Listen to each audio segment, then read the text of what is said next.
Greetings, frauders and sorors, to all of you from around the world. This is really quite a special thing to be able to attune both psychically and spiritually together during these Wednesday teleconferences. I want to begin with a meditation. Again, it's just going to be brief, but Karen, perhaps you could type in the chat for us the reference. This is from the Grand Master's message given in fall 2018. She sent that out as a daily meditation that we would use using the vowel sound of the day.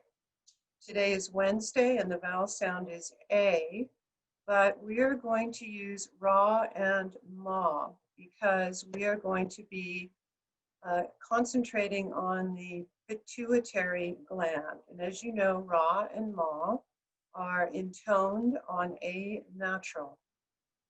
So, frauders and sorors, let us close our eyes. Sit comfortably. And with your eyes closed and your hands in your lap, palms down, feet flat on the floor if you can, slightly apart, relax and take 3 deep breaths. Become more relaxed as you exhale and feeling more energized and aware as you inhale. So do that now at your own pace.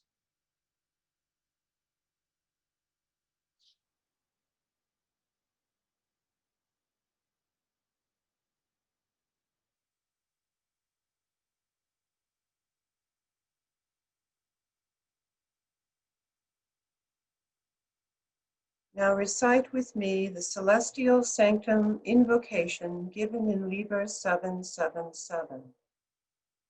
May the sublime essence of the cosmic infuse my being and cleanse me of all impurities of mind and body, so that I may attune with the celestial sanctum in all purity and perfect dignity.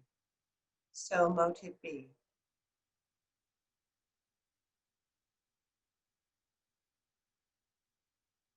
So now mentally or aloud, please intone Ra and Ma. And when we do that together, we'll do that 3 times. Imagine yourself spiraling upwards toward the infinite, propelled by the vibrations of these vowel sounds as they are propagated throughout space.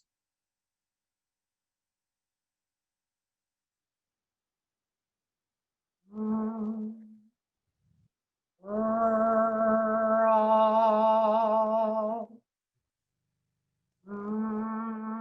Ma,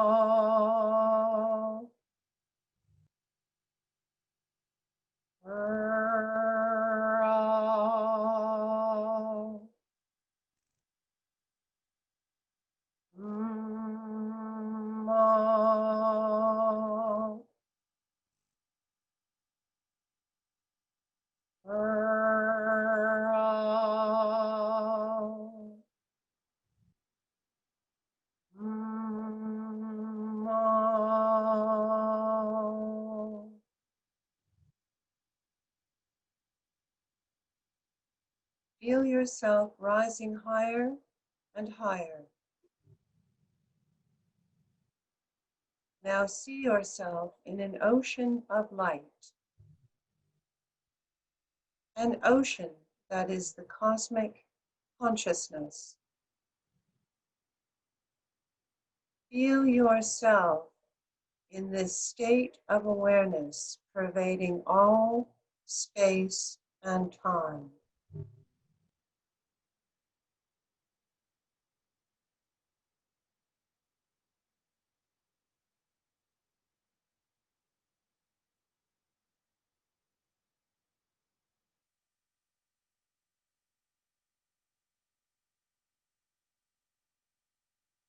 If at any point unwelcome thoughts enter your consciousness, do not resume visualizing. Instead, mentally intone the vowel sounds, as if you were focusing your whole being on them.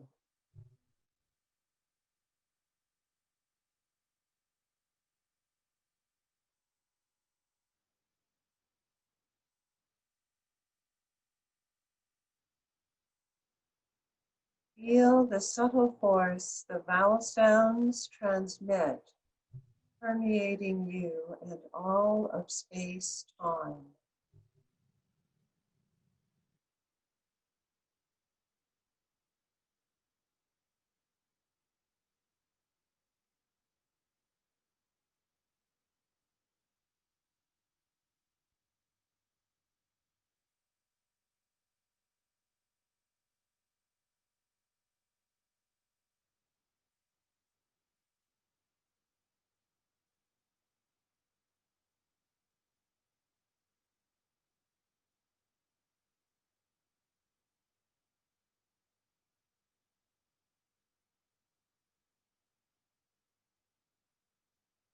Now, in full awareness from this high place,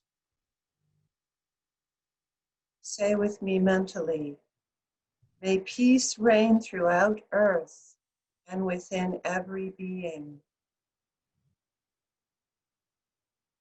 May the cosmic sanctify my contact with the celestial sanctum. So mote it be. Now, when you are ready, fratres and sorors, please open your eyes. I want to share with you a little piece that appeared in the Rosicrucian Digest #1 in 2012. It's a list of the 12 principles or 12 major laws of Rosicrucian ontology. You can find that again in the Rosicrucian Digest #1, pages 56 to 57. I will read only the first 5. These pertain particularly to the presentation on psychic powers today. The divine is the universal intelligence that thought, manifested, and animated all creation according to unchanging perfect laws. All of creation is permeated by a universal soul that evolves toward the perfection of its own nature. Life is the vehicle for cosmic evolution, such as it manifests in the universe and on Earth. Matter owes its existence to a vibratory energy that is propagated throughout the entire universe and which permeates each atom. Time and space are states of consciousness and do not have any material reality independent from humans. So those are the first 5 of the laws of Rosicrucian ontology. And there is a note at the end reminding us that these laws are not dogmatic. They are, in fact, principles, and most Rosicrucian mystics do adhere to these, but you are not required to adhere to them. So, fratres and sorors, let us begin, and I'm going to share my screen now with you.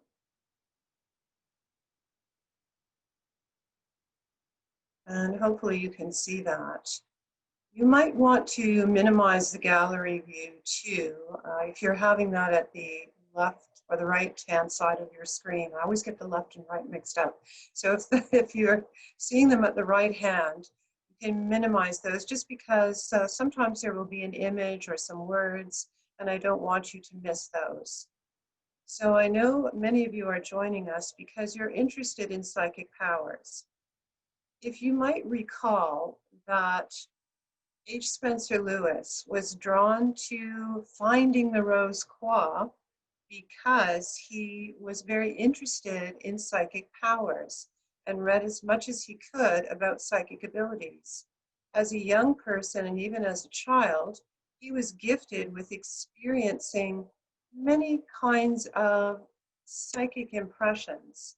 He would know, for example, when someone came to the door, who it was before that person was seen. And I know many of us, including myself, when we were younger, found the idea of psychic abilities quite fascinating. So I hope that you remember what that was like, perhaps when you first entered or joined the order. Maybe that was something you wanted to learn more about. On the other hand, I want you to also not take the presentation too seriously. There are some whimsical things that you will see here too. For instance, in the next slide.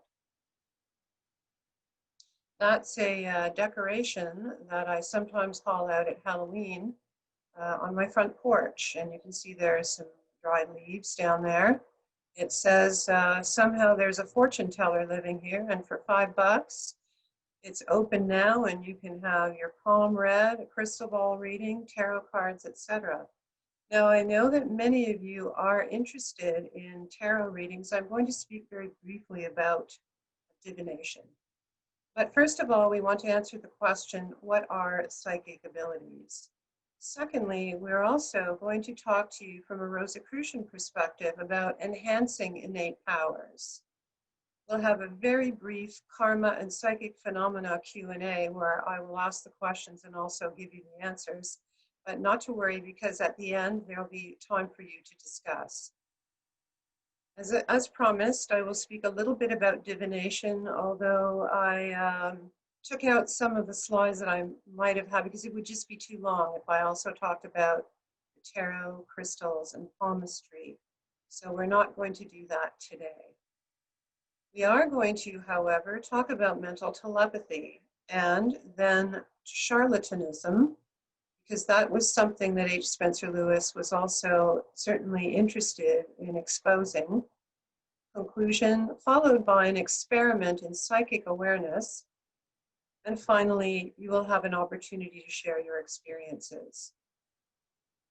So first of all, the question is, what are psychic powers? Extrasensory perception, or ESP as it's called for short, includes the reception of information not gained through the physical senses, but sensed with the mind. That is the standard definition. The Rosicrucian teachings suggest that such impressions are sensed via the psychic consciousness.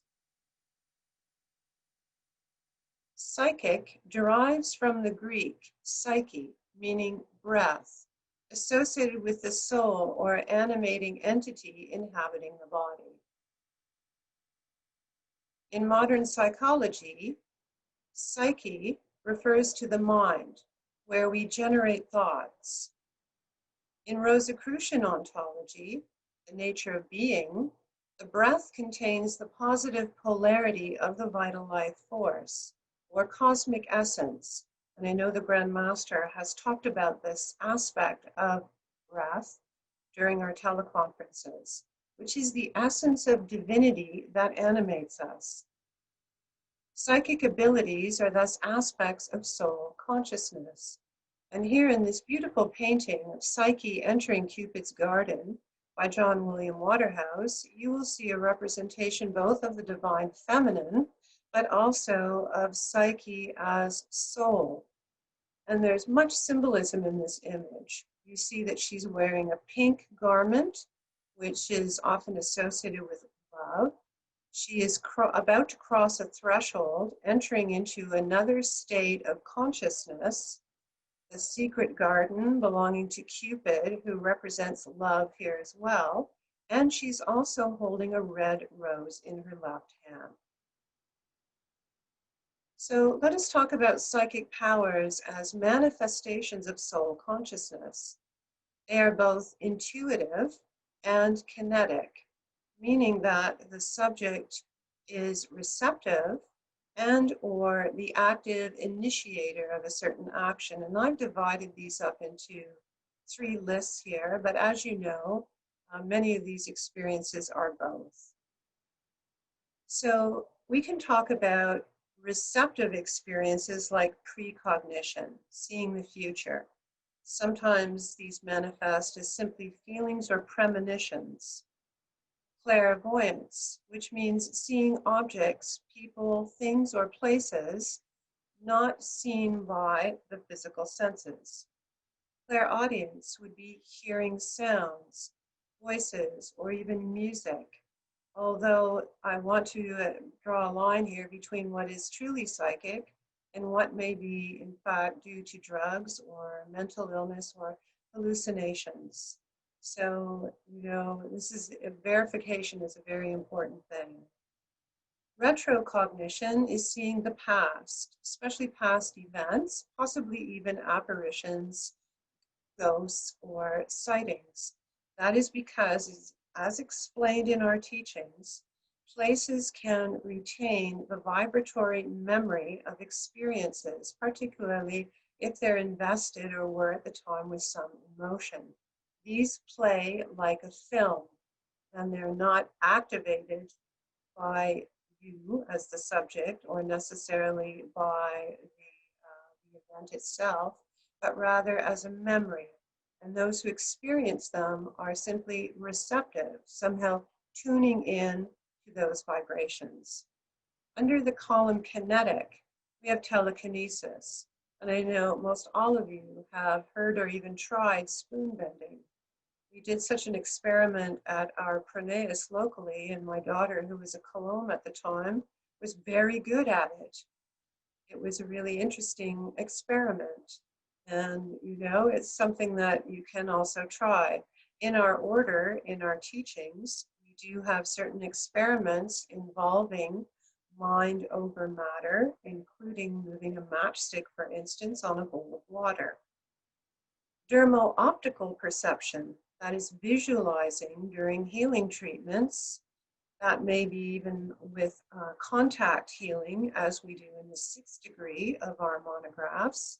Some are adept enough to actually visualize and see the tissue, muscle, or bone as they're doing the healing treatment. So that's an active kind of use of psychic ability. Now, the last column is both kinetic and intuitive. In psychometry, you take the object of someone, preferably a stranger, and we've done many experiments in this regard. Hold the object, and with eyes closed, you ask yourself certain questions. If you want to see that person's home or something about his or her job, something like that, you would ask yourself these questions. That's the active part, and then remain receptive for the answers as they appear on the screen of your consciousness. Telepathy also can be done by a sender and a receiver. So there's an active phase and a passive or receptive phase. In projection, one initiates or can initiate the action and then be receptive to the impressions received, or sometimes, again, projection can be done unbidden and would also fall under the intuitive category. Lucid dreaming is a form of being awake and aware while being asleep at the same time. So that is really being aware in your dream that you are dreaming, that you become the one who commands the dream. The way to train yourself, if you want to do lucid dreaming, is to give yourself a suggestion around the time you are falling asleep. For instance, if I see a goldfish in my dream, or if I see a certain person in my dream, I'll know that I am dreaming, and then I can take control of the dream. Finding lost objects, also known as radiesthesia, and that radiesthesia also has association with dowsing for water or for electrical wires or the use of the pendulum. However, finding lost objects, in my own experience, doesn't require an assistive device. It can be done simply by using visualization, concentration, and the law of manifestation. So are psychic abilities real? How can we tell the difference between reality and actuality? Now, I know you have studied this, many of you, in the early monographs, but it's worth reviewing. Reality is our interpretation of sensory information. Remember the Rosicrucian definition. Subjective experiences happening inside the mind constitute our reality. All of experience is ultimately subjective. The order distinguishes between objective, that is sensory input, and subjective realities, sensory input that is colored by emotion, memory, and imagination. Just because something is subjective does not mean it has no value or existence. On the other hand, subjective opinions or conclusions, as we know, are certainly prone to error. The actual existence of the world outside of our experience constitutes what we call actuality. Test and trial offers proof and evidence beyond the mind. And this is really how science operates. It's how we also know that a foot is 12 inches or a meter is 100 centimeters.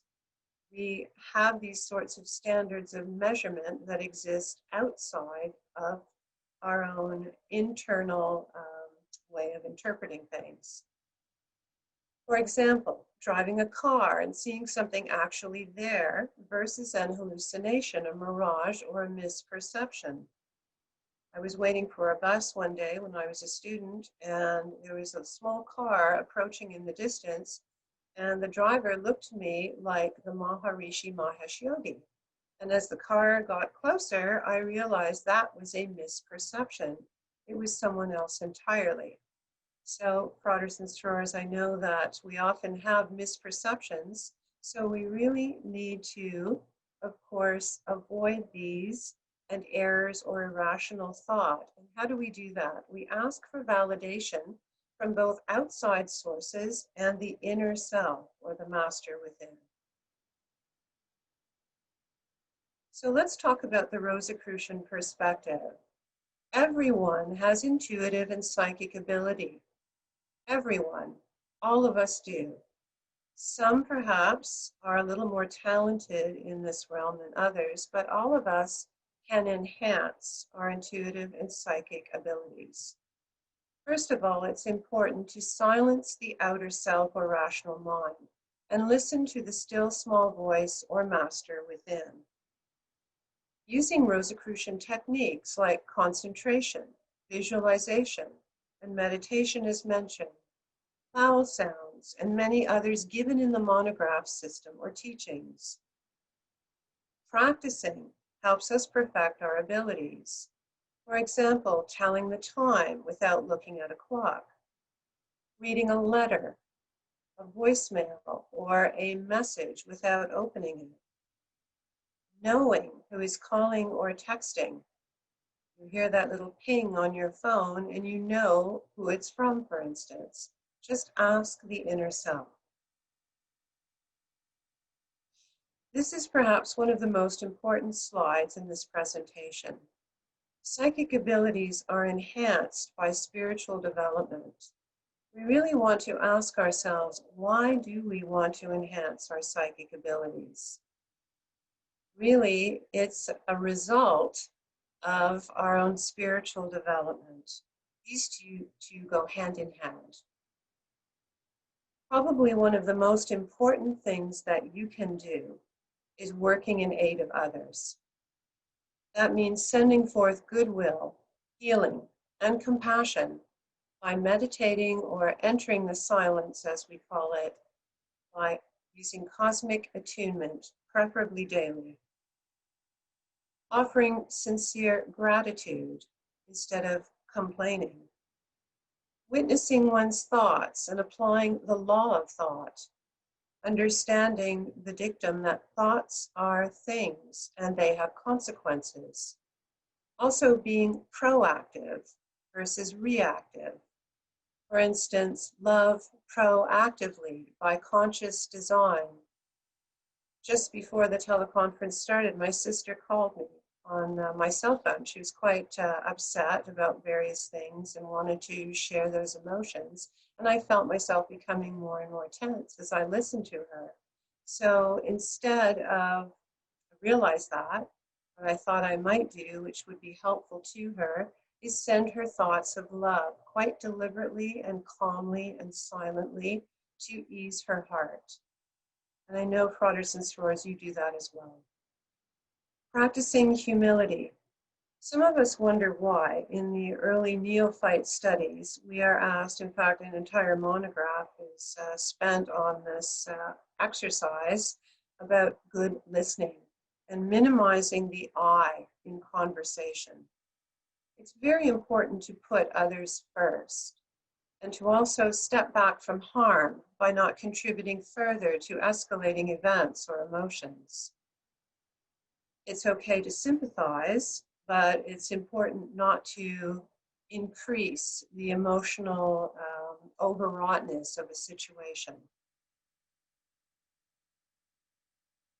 So let us talk a little bit about the third eye, because certainly when we talk about psychic phenomena, the third eye sometimes comes out. When my daughter was a child, she was a Cologne, and I would tease her a little bit when she asked me, "Mom, where's my glove? I can't find it," or "Where's my shoe?" And I would say, "Open your third eye and ask your inner master where it is." Now we know in Egyptian symbolism, the Eye of Horus represented protection in the afterlife, and like other amulets, is considered a ward against evil. On a mystical level, however, it is emblematic of inner and universal consciousness. So it's important not to be superstitious about carrying amulets or charms. You have an inner guardian, and the eye here also represents the universal consciousness. In Dharmic and yogic tradition, the third eye is considered associated with the sixth chakra, or the Agnya chakra. In Rosicrucian tradition, it is associated with the pineal and pituitary gland complex. In Rosicrucian philosophy, psychic centers are quite different in function from chakras, although certain chakras do correspond with psychic centers. Awakening the psychic centers, as taught by our order, also produces positive stimulation of the corresponding chakras. Chakras are centers of vital energy. The expression opening the chakras will not enhance paranormal activity. Chakra balancing is about energy and creating vital equilibrium in the body. So, frauders and sorors, let's talk a little bit more about enhancing psychic perception. There are 12 psychic centers in the body, whereas there are 7 chakras in popular New Age systems. Many groups conflate the two systems. The psychic centers in the body are associated with glands, but they're also associated with certain nerve plexuses. The pituitary has 2 lobes with different functions and works with the hypothalamus, together producing 18 hormones that regulate growth, weight, appetite, and mood. So I'm going to show you here using my little pointer where the pituitary gland is. Notice that the 2 lobes are here pictured. They're quite small, but they're kind of in line with the back of the eye and the retina, and also the bridge of the nose. The pineal gland, on the other hand, you'll see is higher up, or at the back center of the brain. The pineal, as you all know, is light sensitive, and it may in fact be, because it has probably one of the most enervated, it is one of the most enervated centers in the body. In a sense, it does function as a so-called third eye, both physically and psychically. In Rosicrucian ontology, we talk about it as the bridge between us and higher states of awareness and vibration. Visualization using vowel sounds and certain colors can enhance psychic perception, and these exercises are given in the monographs. So what is the psychic body? The Rosicrucian order Amorc maintains that the psychic body used in projection, clairvoyance, bilocation, etc. is a form of consciousness. The subconscious mind is the doorway to the cosmic mind. Each of us takes part in the cosmic or universal mind, and the new physics demonstrates this connection. Such techniques are discussed and practiced at length in the 7th degree of our order. And there's a reason why these exercises are staged, so that development of the psychic centers and psychic abilities becomes gradual. It's a gradual unfoldment of consciousness. The main caveats, especially in the 7th degree, in attempting psychic body projection, these are the rules, frauders and sorors, are relaxation, confidence, which means lack of fear, and of course, practice. Positive intent is also key. One cannot project for ill purposes, for instance, wanting to spy on someone. So, frauders and sorors, please be receptive to fleeting impressions. This is one way of fine-tuning your intuition. Sometimes you may receive simply a passing thought. Other times, it's a much stronger instance of knowing. And I'm going to give you a few examples based on my own experience. I got the impression you were thirsty. I was sitting in a self-serve restaurant, and this is one where there are no serving staff, but you get up and you get your own beverages and your own food. This was some years ago, and I was marking papers there. I would sometimes go there after school and mark papers. And I just had the feeling that after having a cup of coffee, I wanted a glass of water. A man was passing by, and he was holding 2 glasses of ice water. He looked at me, and he set one down on my table. And I said, "Why did you do that?" And he said, "I got the impression you were thirsty." "Wasn't that glass intended for someone else?" He said, "Oh yes, my wife, but I can get her another glass." Thank you. It came to my mind that you needed help. It just felt like the right time to phone. The tree is going to fall tonight. This is an experience, very strong experience that happened when I was a child. I was 5 years old during an ice storm. My family and I were sitting in the living room. I was playing on the floor with my sister, and I looked up and said to my father, who was reading the paper, "The tree is going to fall tonight." And he said, "No, no, no, don't be frightened. It's only a little storm. Nothing bad is going to happen." However, of course, after we went to bed, you know what happened. There's a major maple tree in our yard. Our yard was very tiny, and this tree was enormous.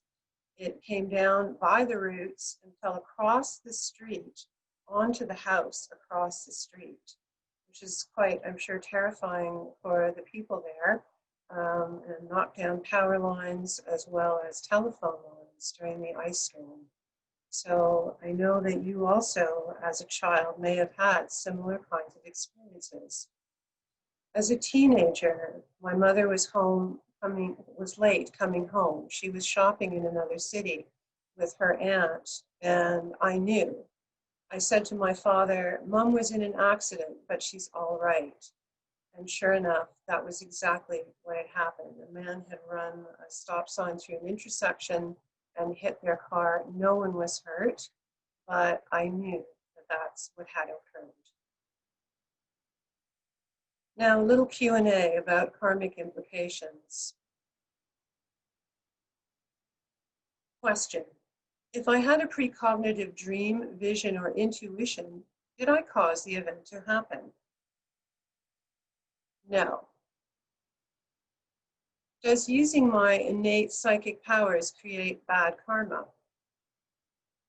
No. However, intent is the key here, as said before. Is your intention purely selfish, harmful to others, or positive? The law of karma is simply cause and effect. What do you wish to set into motion? What type of outcome? Why do you wish to develop these powers? For what purpose? So the next few slides, and we're getting closer to the end now here, fathers and sorors, so applying psychic perception. So I'm going to speak briefly about divination, charlatanism, and mediumship, and also, of course, our exercise using mental telepathy. Divination implies reading one's own life circumstances in order to divine their meaning. From reading tea leaves to coffee grounds to tarot and gypsy fortune-telling cards, self-divination can take a variety of forms.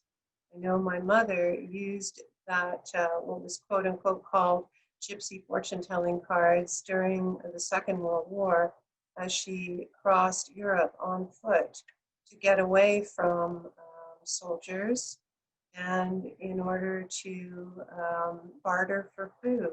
She told fortunes.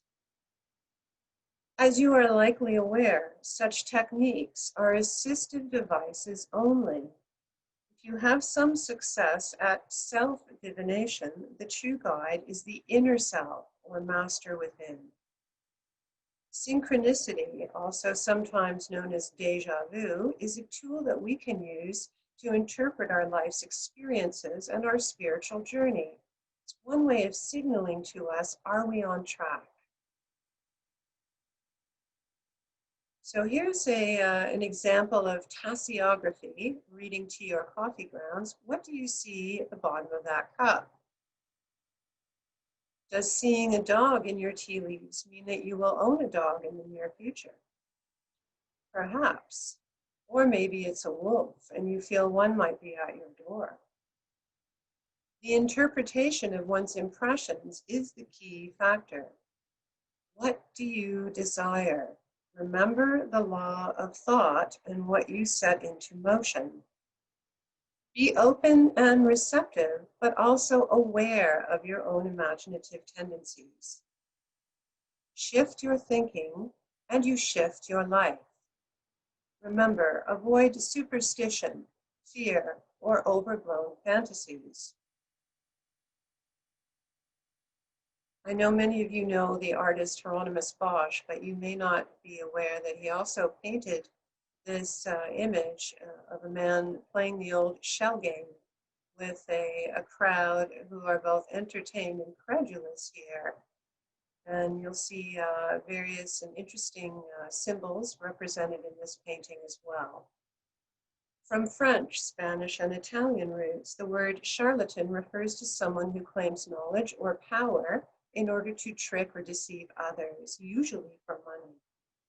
Some of the most famous psychic hoaxes were perpetrated by children, like May and Lizzie Bangs. Here they're shown as adult women, but these are often, this sort of trickery is associated often with mediumship. There's a photo from 1912 of Marthe Béraud, who performed under the names Ava C. and Ava Carrier. Today, there still exists a common fraud perpetrated by so-called mediums who extort money from gullible customers. Houdini and Sir Arthur Conan Doyle engaged psychic mediums in an attempt to contact the dead. There is a long list of fraudulent mediums who employed cardboard cutouts, dolls, muslin cloth for ectoplasm, and even animal liver as fake spirit hands. Recall that at the age of 20, Harvey Spencer Lewis was made president of the New York Institute for Psychical Research in 1903. He and his colleagues were interested in verifiable psychic experiences, demonstrations, and experiments. As a scientist, Lewis was successful in investigating numerous such practices and revealing the falseness of their claims. During the early 1900s, many mediums set up practices for money. Such demonstrations were advertised as real rather than as entertainment. Clients believed even the most outlandish claims and would pay anything for news and so-called advice from deceased loved ones. So that brings us now to our final experiment in mental telepathy. Is it possible to contact or connect with persons either close by or at a distance? Indeed it is. It helps if you already have a close bond, parent and child, spouses or partners. Twin studies are also highly suggestive of this power between like-minded individuals. Group experiences are also interesting in this respect. For instance, many reported precognitive dreams and other intense telepathic messages before or during the events involving national disasters. Others report receiving psychic impressions even from strangers in instances of emotional distress or intensity. Emotion can be a strong driver of mental messaging. Thoughts are part of an ocean of vibration and thus are accessible to those who are receptive or in tune with those vibrations. We are bombarded by vibrations of light, sound, color, touch, and feeling, and thus much is filtered out so that our brains can make sense of what we are receiving. Our aura also acts as a means of both transmission and reception, as well as protection. It is our personal electromagnetic field. In field theory, the cosmos itself is an electromagnetic field or akashic record, and with practice, we can tune in or out at will. Your thoughts are like ships on an ocean of vibration. So let's review the basic technique of mental telepathy. Again, practice is the key. And like manifesting our desires, knowing basic techniques can be even more effective in achieving results. First, if you are a sender, the message must be simple, clear, and focused with intention. If you don't have a message, none will be received. If you are a receiver, being relaxed, open, and receptive are keys to success. Quieting the rational mind is also important. Shutting out doubts, oh, this can't possibly work. Or if you receive an impression, saying to yourself, oh, that can't be right, it must be something else. Also, having no specific expectations is helpful too. Setting aside a common time for such an experiment allows for verifiable results. Finally, confidence in the science behind telepathy is extremely helpful. Remember the previous slide about that ocean of vibrations. Remember that everyone has innate psychic abilities. These can be enhanced by practice and following certain techniques. For instance, finding lost objects is an excellent way of fine-tuning your psychic perception. My husband lost his debit card last week, and he was alarmed by that, as anyone would be. He thought it might be stolen, or he left it at a retailer. He had me call the European bakery to see if he'd left it in the card reader. He looked through the laundry. He searched his car, his wallet, his offices, both at home and at work. He had me search his car. And then he said, Ingrid, please call the bank and cancel my card. Well, that morning he left for work, and before I called the bank, I thought I might try a Rosicrucian technique. So what I did was I visualized the card, holding it in my hand. Having found it, I could see the color of the card. It was black, the logo of the bank, his name printed at the bottom. As clearly as I could. I didn't need to read the numbers, but I knew I had the card and the associated feeling, what that would feel like if I found the card. Well, the next thing I did after releasing that thought was to go into the closet, pull out the bag of laundry, and in the very last shirt at the bottom of the laundry bag was the card. So later, when I spoke to Brian, and he said, "But I looked through the laundry. How did you find it?" Well, I said, "I used a Rosicrucian technique." So the ability or psychic abilities can also be enhanced by spiritual practice.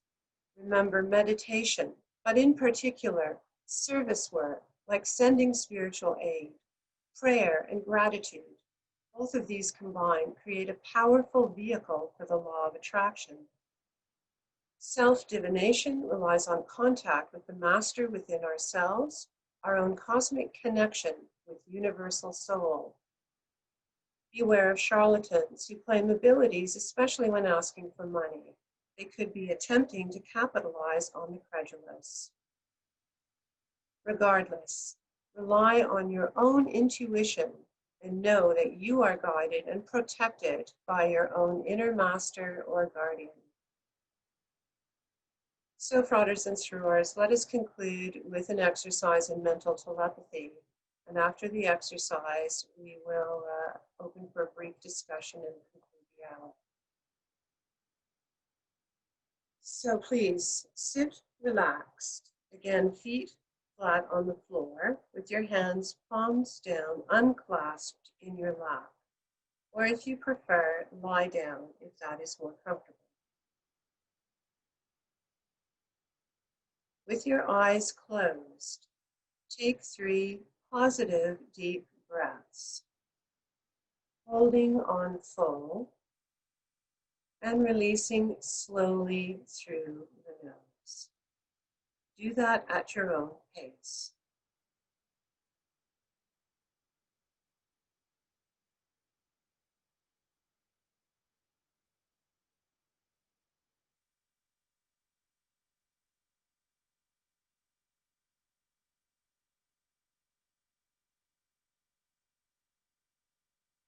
Again, on each inhalation, feeling more aware and energized, and more deeply relaxed on each exhalation.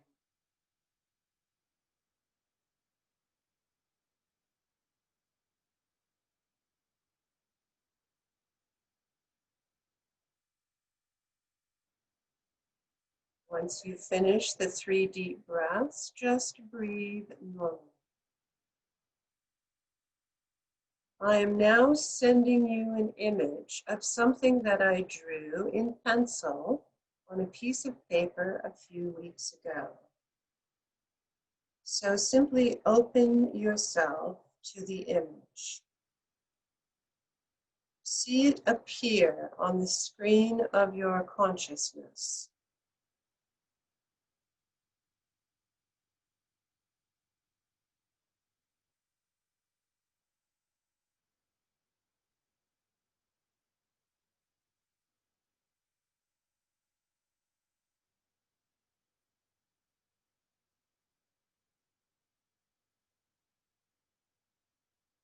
In your mind's eye, see this image take shape. What is it?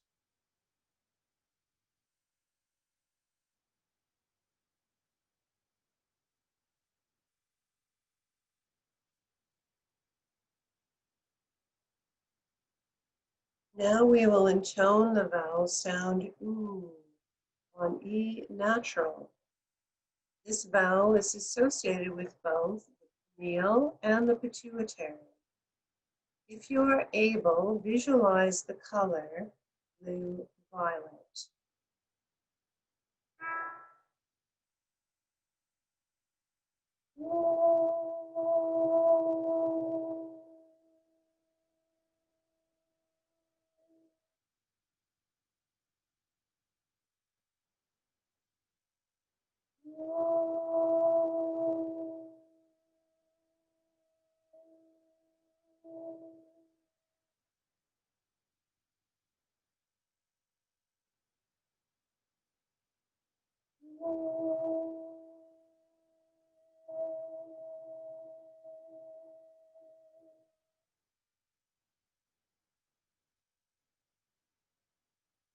Be receptive to any impressions you may receive.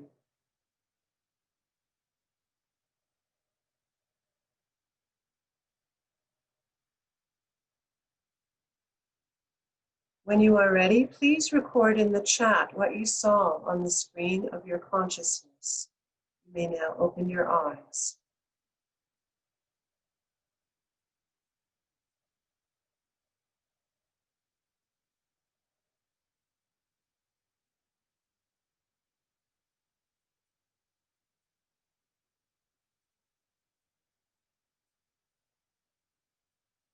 I'm going to have a look at the chat.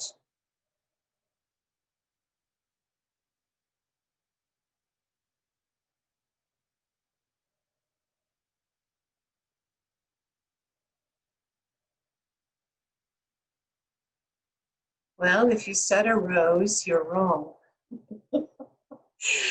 I see a cross, a heart. Ah, I see something else. It's quite right.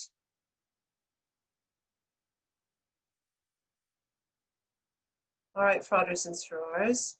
If you saw some kind of an animal, you are correct.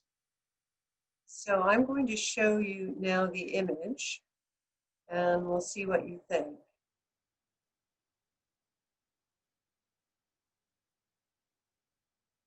So if you said wolf or dog, you were right. And I saw several of you got the message. It's quite excellent. Good work. Some of you may have seen circles representing the eyes, or perhaps the snout, maybe the ears, the hair. There are even some little teeth there. So I want to thank you for taking part in that exercise. I know you did one similar to this exercise with the Grand Master. She was using one of her hobbies, mosaic tiles, and I know you found that quite interesting. So we thought we might repeat something like that here. So just to close, frauders and sorors,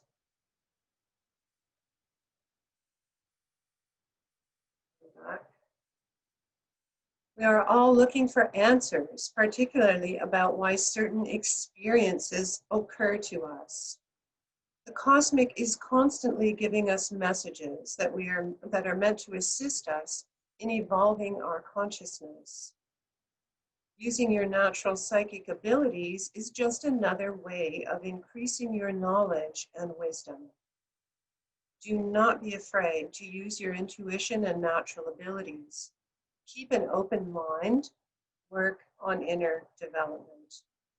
And remember that if you are new to the Rosicrucian order, I would highly recommend that you go online and read your monographs, study the teachings, because we offer weekly lessons and exercises that will enhance both your spiritual and also your psychic development. We all seek answers beyond the small self. Many look to authorities or others to give us answers that we can find within ourselves. So let's start the discussion now. I'm going to end the share where you can, please very briefly, frauders and sorors, so that we give people the opportunity to speak. You can also type some of these if you want to speak more at length in the chat. It was a very good wolf. That was just a sketch. Actually, I did it in for the teleconference about that celebration of the creatures that the Grand Master presented.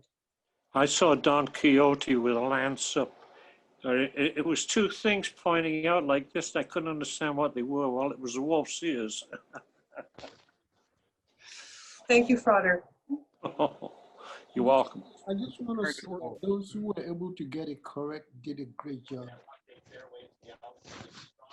I think there are a number of people who had a creature. Some said cat, some said dog. I even saw someone say wolf. So this is very interesting. I missed the day out of my life just recently. Oh, yes, Frauder Michael. Yeah, I missed a day out of my life. life process just recently. I went to bed and missed a day. When I woke up, I thought it was the next day. Hmm. I don't have an explanation for that. That's something that you would need to investigate. You know, if there was an illness or for some other reason that occurred. Sorry, Ingrid. Hi. Hello, Hey, Frater Jeremy. excellent presentation. I was very fascinated. I did remember seeing this presentation at Cosmos Perneus, but it was good to be reminded of components that I probably missed previously before. Excellent information. I'd like to share an experience, if that be okay. Just briefly, Frater. Very briefly, a few years ago, I was very ill, and it was Christmas time, and I was laying in bed with some meditation music, and I had a fish tank, and I had a dream that I was in a house. And anyways, what happened was I heard a squeaking sound in the dream, and I was crying in the dream because I perceived that a creature was dying, and I woke up, and my fish, one of my fishes in the tank, had got sick and got stuck in the filter. And it was at the very moment that I had that nightmare. So I was wondering, is it possible for people to have psychic dreams with their animals or pets, where they have, the pet is in pain and they actually have some kind of empathy through the psychic, through the dream state? Yes, thank you, Frater. That's a very good example. It's an excellent example because many of us do have communication with animals. Animals are sensitive, conscious beings, and they do transmit their emotions and their feelings, particularly if in distress. Just this morning at about 3 a.m., I knew the cat was at the sliding door at our upper bedroom. And my husband, who woke up when I got out of bed to let the cat in, he said, "How did you know the cat was there? Did you hear it?" I said, "No, I just knew it was there." So we have these experiences, and I know many of you have had experiences with cats and animals. Hi, it's Eugene here. I have a question about the dream I had recently. I had a dream where I saw a friend of mine, which we doing business together, that succeed with the business, and he came with the other brother to share the money, and he gave me my part. And after that, I just saw myself in my grandfather's, my granny's house, my grandmother's house, that I went to give her also something. And my grandmother is already dead, so I don't know what that dream means. So I don't know if I can have an explanation. Well, dream analysis is a very, it's another study entirely. And many of us do often have dreams where we do have experiences with persons who are no longer with us, or just pay attention to the feelings in the dream, the Yes. emotions. And that's probably the most significant aspect. It's Thank one you. way of sharing love with Yeah. those who are not with us. Thank you. You were saying you were in the process of buying a car. Yeah, usually when I'm in the process of buying a car, I will close my eyes and see what color of the car that I'm going to get. And then it will come up, and the same color will come. And that will, when I go to my husband work for a dealer, and he will say, "I saw a car, and this is their color." I said, "What?" I said, "No, would that be also psychic?" That Well, yes, but you are also using the law of manifestation by putting your thought out there, and then the cosmic responds by offering you what it is that, you know, if it's available, it will be presented to you. Thank you. Thank you, Sarah Ingrid, for a lovely presentation. I'd like to share an experience that I had. About 5 years ago, I went to sleep and woke up, but I could not move. And I saw my late husband come into the room, and he was sort of like ill. Mm-hmm. And that actually, what I actually saw when I was all, you know, when I couldn't move at all, was actually what happened when just before he died. It was like a deja pants type of situation. Sure, thank you for sharing that. Sometimes when we don't get enough sleep or we're under extreme stress, sleep paralysis can occur. It's one of the symptoms also of narcolepsy. And my husband, a neurologist, has also dealt with cases like that. And it's possible to have strong hallucinations, and that for you also was a memory experience.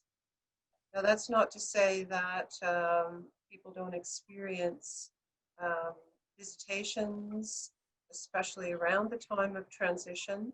Those are also discussed in the monographs. Right, thank you. Hi. Thank you, sir, for your Speaking, presentation. speaking to the frauder who said he lost an entire day, I think it goes back to the concept of the fact that there is no time. Many times I have lost time. I could be driving and be one place and then suddenly I'm in another place and I have no idea how I got there. So I do believe that those things do happen. Thanks. Thank you, Sarar. Thank you, sir, for your presentation. Thank you, I would Father. like to ask, what is the meaning of having a repetitive dream of a house where you've lived maybe 20 years ago? It keeps on coming each and every time. It comes back in different angles. Frater, I think many of us have that experience, especially because we don't necessarily have control over the dream state and the mind is processing certain events in dreams, especially if there's a strong emotional attachment and to a particular place, like our old home. Hello. Hello, Sarar. Still reverberating. I don't know if I'll be able to pass my message.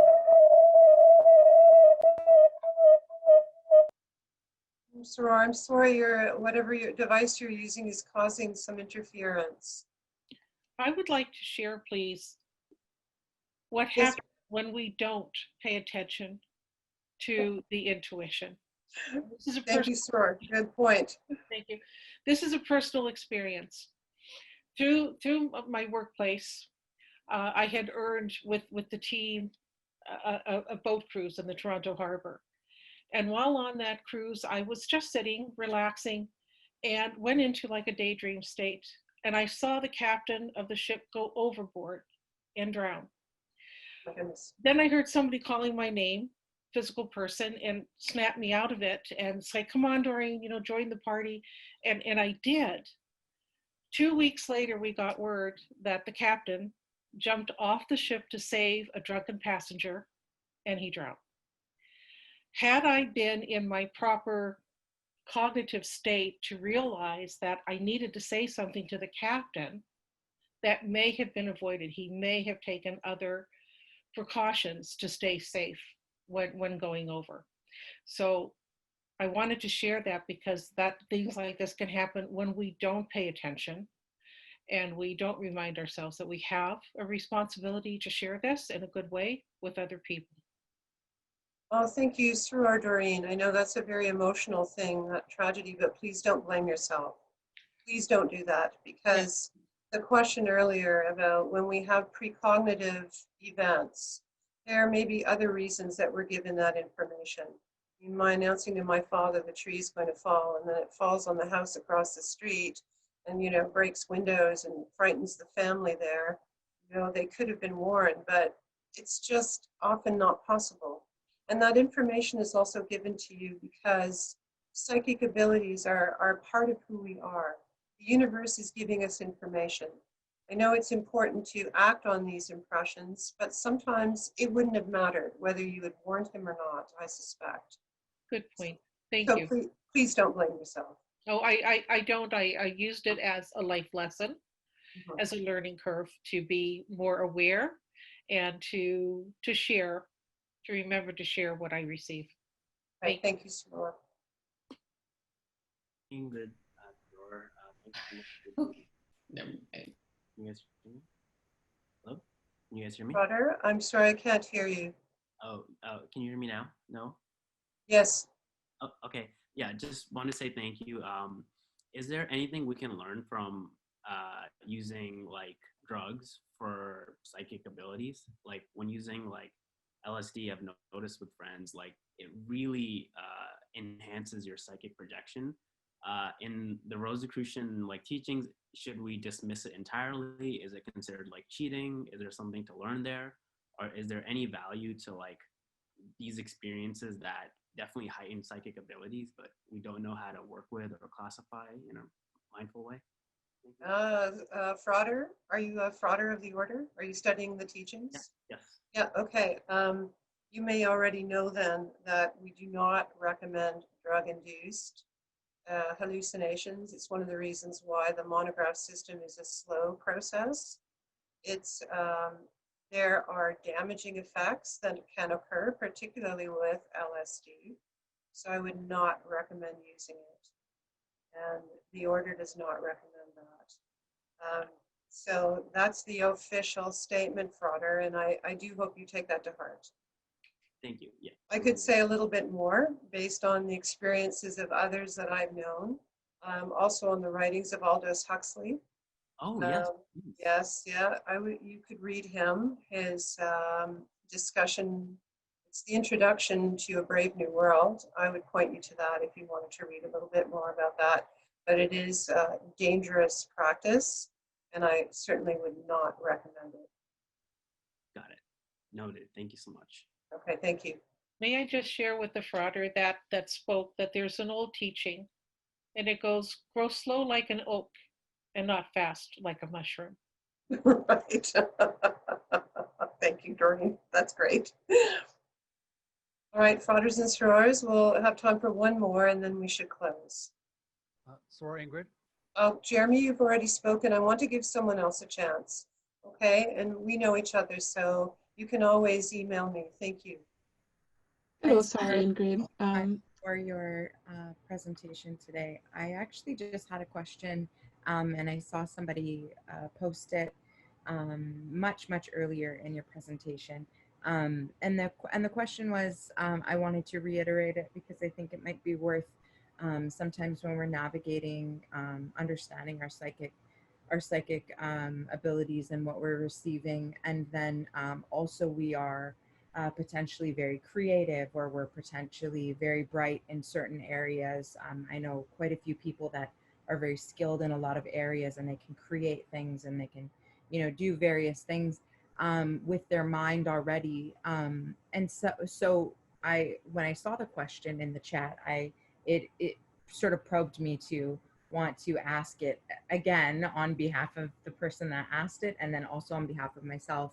And I'm just curious to know, how do we navigate understanding what is a true sort of psychic impression, psychic communication, or potentially telepathic communication, versus what is a creation of potentially fantasy or of the mind?